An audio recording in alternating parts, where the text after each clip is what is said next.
Sarah Quinn from Mix 94.1. I love it when I get the chance to speak with creative minds that fuel the arts and culture in our community. And today I have the privilege of being joined with Jonathan Becker, who is a master mask maker and a teaching artist and a performer. Jonathan, thank you so much for joining me. Thank you. It's my pleasure. So I have never had the privilege of talking to someone of your profession, a mask maker. And like I told you off camera, I used to build theater sets and props and stuff, but I never created anything with as much detail as you go into and as much just freedom of expression that you do. How did you find your way into this expertise? Well, kind of by accident, actually. The conservatory that I went to, which is in France, in Paris, the International School of Theatre Jacques Lecoq, all of the training there was done under masks, and the masks were used as tools to understand the craft of acting, of performance, and really to understand the principles that are inherent in all artistic expression. They're an extraordinary tool. They're really quite sophisticated masks that are made for performance. And when I left the school, I moved to Switzerland with a group of students, and we started a company together, and we were earning our living by teaching classes. And I needed masks to teach with because that's how I learned to understand things. And I could not afford to buy them because they were such a sophisticated thing. So I started making them for myself. And when I came back to the States, I made masks not only for myself, but then for some other people. I worked with a company out of Philadelphia called Enchantment Theater that the driving force behind all their performance was magic, puppets, masks, and illusions. Oh, wow. And it was all physical, set to music. I made their masks and puppets for them. And over time, I really developed quite a portfolio of work. And I was printing all that out and binding it when I applied for jobs, and it was getting really expensive. And at the time, there was this thing called the internet, which I'm sure most of the listeners will have heard of. And a friend of mine was a budding web designer, and I asked him to make a portfolio to put my masks up online so that people could see them and I could stop spending money on stuff that was just going to wind up in the garbage anyway. And he suggested that I set up a commercial website online that I could sell masks with. And I said to him, I think that's the stupidest thing I've ever heard. I hate technology. This internet thing bugs me. I don't like it. I'm not doing that, just a portfolio, please. And he's like, oh, no, we have to set up a commercial website. We argued with that about a month or so. He won the argument, and I wound up with a really successful internationally based business making masks. And I think there are masks now in 50 countries. Oh, wow. Yeah. So the moral of the story is argue with your friends and lose. That's really but that's really how it happened. And then, as time went by, I just kept making more. And at a certain point, the business got so sort of big in a way that I could no longer afford to keep it in my rental house this tiny little rental house. So I had to make a decision, either give it up or commit to it 100% and get behind it, which meant buying property that could house the studio. And so I decided that, in fact, maybe what I should do is to do that, and bought property to house the studio, and then got behind it as a business, which is quite a different endeavor than just doing it as the side gig. Even though the side gig, it's funny, when I was teaching full-time at the university, while I was at the university, Ball State University, for 11 years, I used to refer to my university gig as my day job, my hustle, because I actually earned more money in my artist studio, which is really weird. Like, who does that? That's a dream. That's a dream come true. It was a dream. I'm so grateful that it happened. And and then of course the pandemic hit, and it's not really happening that way anymore. But it's still actually holding its own, which I'm quite surprised and also really thankful for. Mhm. What is, because that is an amazing story and extremely inspirational too for artists that are looking to hone their craft and be able to make a living out of it. What is the, how should I word this? The most complicated, like, wow, I still think about that mask sometime and I completed it. Uh what's the most complicated, most, I guess, intricate mask you've ever created for a client? Hmm. Well, that's kind of a difficult question because every single one is like kind of crazy. Um, Give uh, me top 3. um, okay. So I think the first time I did LED lights in a mask, Oh, a lot of DJs want masks, these EDM DJs. yeah. They since Dead Mouse became a big thing, all the DJs want, they want masks, and so I get asked to do that quite often. And the first time I attempted the LED lights, it was just a really complicated problem to solve. Um, and fortunately, my father is he was a nuclear physicist and Oh, also wow. did a lot of electronic assembly on the side for a company he worked for part time. And I used to assemble all the electronics for as a job when I was much younger. And so I had some skills there, and then uh, was able to pick the brains of friends. I always like lean on my friends when there's Yeah. stuff I don't know what to do. I call them and convince them that they should be helping me on the projects that I work on. So Greatness comes from collaboration. yeah, um, there was one project I was asked to make this gigantic jester head for it was a marching band, Oh, wow. one of these competitive drum corps marching bands. Mhm. And they wanted this big Jack in the Box to pop out of a box during their routine. And the headpiece was, I don't know, it was probably 4 feet by 3 feet. I mean, it was huge. Yeah. And I had spent some time in Providence, Rhode Island with Big Nazo, which is a puppet company there. They have a puppet rock band, actually. Uh, Cool. and the Creature Creation Workshop at RISD, which is run by Armenio Pinque, he's like the brains behind all these giant foam puppets that are made out of sheet foam. And I was in Rhode Island for a very brief period of time, and during that time, I helped them assemble some stuff for a New Year's Eve celebration, and Cool. I watched them do it. So when the client came to me and said, "Jonathan, can you make this thing for us?" I was like, "Sure."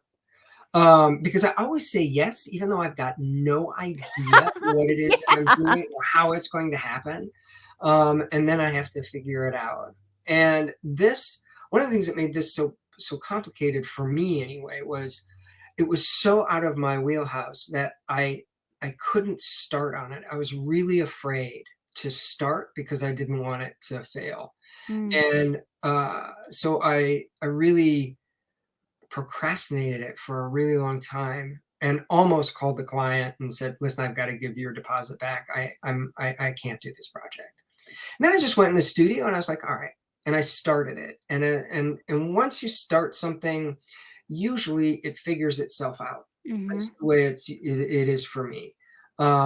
And it kind of, it happened there, it built itself, and it was a relatively decent success. I really enjoyed that project. And recently, the project that I think sort of sent me into a new way of working in terms of detail was I was asked to help recreate the proscenium arch for the historic Connelly Theater. The Wow. the historic Connelly Theater in New York City um, has a huge golden arch with these gigantic Greek theater masks in it. Mhm. And the FX television show Pose has Yes. recreated the Connelly Theater for the ballroom scenes. And I was asked to help recreate that archway by making the masks for it. Wait, wait, Um, wait. You created the masks that are on Pose? yeah, they're on the Proscenium arch. I'm Um, I'm gonna die. I love that show. Like, I'm it's literally tearing up. I'm so excited. well, it's a really significant show because Yeah. of the subject matter and the fact that it's so well realized. Yes. And I was living in New York City Mhm. in the '80s during the period of time when that show is set, and so it's something for me that's also very close to my heart because of that. And uh, when they asked me to do it, they were like, "Hey, would you do this project?" I'm like, yes, I will do it. Of course, Yeah. no problem. And they sent me these really blurry pictures that you could barely see the detail on because somebody was, I don't know, standing on the floor of the Connelly Theater with their cell phone so trying to recreate these things was difficult, but also because it's film and television, and this is Yeah. the way film and TV always work. They're like, yeah, and can we have these in like 2.5 weeks? I'm like, sure, no problem. I had never created something that has so much detail and that was so big Yeah. because those masks they're like 24 by 22 inches in size. And so I got started on it. And as soon as I started, I got like 2 days into it. I was like, oh, I didn't actually ask them for enough money because this project's going to take much longer than I had anticipated. And this is the only thing I'm doing for the next 2.5 weeks. Probably not much sleeping. Yeah. And the sculpt took 75 hours. Wow. And I got them what they needed ahead of time, ahead of their deadline, because that's the way I roll. Um, Little flex, little low yeah. key flex there. And to be fair, when I contacted them, I said, I underestimated this project a little bit. Would you guys be willing to pay a little bit more for it? And they were like, sure, no problem. So I was like, oh, all right, great. So there's something new. I need to learn to ask often for more money. Mhm. But yeah, that's a project that I learned a lot from, and that I was really another project that I was grateful to have had the opportunity to actually work on Right. because of the significance of the show itself, the stories that it tells. Yes. Because masks are stories. They're our story. They're my story. They're the story of the viewer, and they're the stories of the cultures and the peoples they come from. So they're something that reveal truth to us, and that's why they're important. So speaking of stories, because that's a perfect segue. The Mhm, reason why we're having this conversation is because right now you have a show that's about to begin called Facing Humanity, mhm. October 29th at the Vital Arts Gallery in downtown Canton. Can you tell me a little bit about the story behind these masks and what inspired the show? Well, let's see. What inspired the show? My existential crisis, which is never ending, really.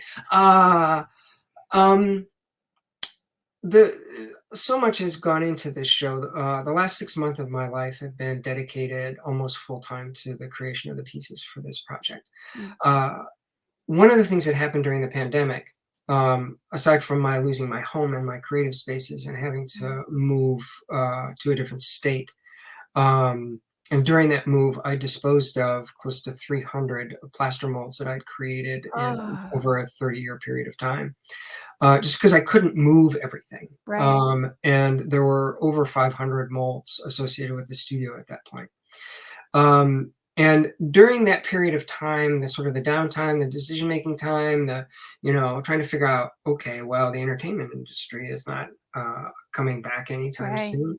Um, how do I use my skill sets to make a living because I'm essentially unemployable Mhm. outside of what I do. And uh, I decided to sort of focus on developing work for the fine art market Mm. and collectors, things like that. which meant I had to teach myself to be a much better sculptor. And I also had to learn how to use different materials and a different process. It was kind of Mhm. starting all over again. Wow. Because I have no training in the visual arts. I trained as an actor and a dancer, and this is sort of what I wound up doing. And so the pieces started to develop, and everything, because things, as artists, we really create who we are and what we are. The pieces all have some sort of significant narrative and story behind them in terms of their connection to my journey. There's a piece called The Seeker, which Mm. is a young man's face inside of the opening. There's another mask on it that's opening up, Mm. and the opening mask, the outer shell, is an older man. Mm. Um, so you get the young man, stern, driven, underneath the old man, and for me, this is it's a strong commentary on the fact that I find myself almost 60, and yet I don't feel any different Yeah. on the inside than I did when I was 25. Mhm. And and and the driving force behind everything that I've done as an artist, and really as a human being, has Mhm. been, as a seeker, someone who's trying to answer important questions about purpose Right. and about life and about interactions. And so that piece is really a commentary on that. Um, there's another piece in the show which I just finished this morning. It's called The Prophet. Mm. And it is the faces of, let's see if I can get them all, the faces of Abraham, Lao Tzu, Zoroaster, Buddha, um, Jesus Christ, Muhammad, and there's one more. I'd have to look at the whole list. There's 7 of them in Wow. the sculpture, right? All the great world religion or religious founders, the founders Mhm. of those religions, the prophets, the truth bringers that brought those messages, and Yeah. they're all intertwined with each other. The beards are all woven together and everything. Oh, So that's so cool. it's one big sculpture. And the reason why it's called The Prophet is because for me, right now, we're living in this incredibly divisive time in Mm. which everybody is factionalized and fighting with one another. And the world religions have done a really poor job of bringing the world together Yeah. under the message of don't do harm to others, which Right. really is the only rule that it's common to all spiritual practice Mm. worldwide. And it's all other rules are a derivative of that, and of the golden rule. Uh, Mhm. and and so I put them all together as one because for me the message is the same. Yeah. And it's my sort of commentary right now of asking the question, why are we fighting with each other so much when in fact our experience is a universal one? Um, Mhm. uh, so those are a couple of the pieces. All the pieces are, some of them are practical, like I Yeah. finished a table this morning, a coffee table it's called the Gardener. It's got, a big sculpture of a face looking up, it passes through the glass. Oh, wow. Pretty That's nice. really cool. Um, yeah, I'm playing around with the mask making stuff and sort of the expressive form and trying to find pieces that are exciting and have a narrative that people can relate to.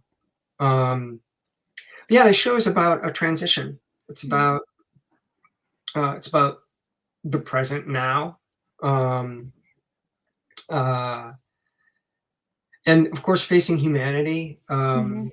The masks are about a universal human experience, Right. and as I mentioned before, for me, masks are something that reveal rather than hide, which is a hard concept for us as Americans to kind of come up with because Mhm. we don't have a masked tradition in our culture, in our performance, nor in our spiritual practices. The masks that we have in common are Darth Vader and Freddy from Friday the 13th. Yeah. I mean, these are the masks that we all know, that we can relate to as a whole society. But we don't have a mythology, a spiritual practice that brings us all together. We all have common understanding of, and that's one of the reasons why we fight with each other, because we all think that my story is the one that should be leading everybody else's story. Right. Yeah. Wow, that's really beautiful. That's okay. So real quick, once again, it's called Facing Humanity, begins Yeah. October 29th Yep. at the Vital Arts Gallery in downtown Canton. Before we go, I also want to mention you dropped a little nugget that you do have a mini podcast series. Tell me what that's about and where people can watch it and give you some views. Well, it's on YouTube right now. A couple of the episodes were put on one of the other podcast platforms, which I don't remember at this point. The podcast is focused right now. It's very much focused on the actor training with masks, and sort of the reasons behind that, and the importance of stillness, and the importance of being present in this moment, because like the present moment is actually the only one that exists, and for us as actors, living in the moment actually means being in this moment with all the information, and the masks are really helping us to understand. The podcast deals with seeing the world through a singular perspective, and a different perspective than my own, because I'm picking up a mask, and yet I have to support a perspective that isn't mine, because I'm looking into the world through it. So it's that, there are several episodes that they're all have a different sort of theme to them. I think there are like 7 at this point. I'll probably get back to the podcast at some point or another. How can they find it? What should they search for? I think it's Jonathan Kipp, Kipp Becker, Becker, is the YouTube channel. My Instagram is also Jonathan Kipp Becker, as well as my Facebook page. The studio has a Facebook page, the theater-masks.com, but I don't really use it quite as much because Facebook hides the business pages from the people who follow them, unless you pay a lot of money for people to see. Don't even get me started about Facebook and the new algorithms and how they do that to artists. Like, don't even. Because the minute you get successful, like you get a big following, Facebook's like, oh, they've got a big following. All right, well, let's totally hide them so they have to pay to take advantage of that. It's such BS. Our advertising to their followers. It's like, such BS. Do you have any advice for fellow artists that kind of went through the same struggles as you did, especially during the quarantine? We're still in the thick of it, of the pandemic. The arts and culture and shows are just kind of starting to inch back. It's not full force yet. Right. Do you have any advice for somebody in your situation, or someone that dreams to be in your situation one day, that they get to completely just make a living off of their craft? I don't know. I mean, I would say we all just should keep creating, and finding a way to solve the problem of the moment, because I haven't come through it yet, and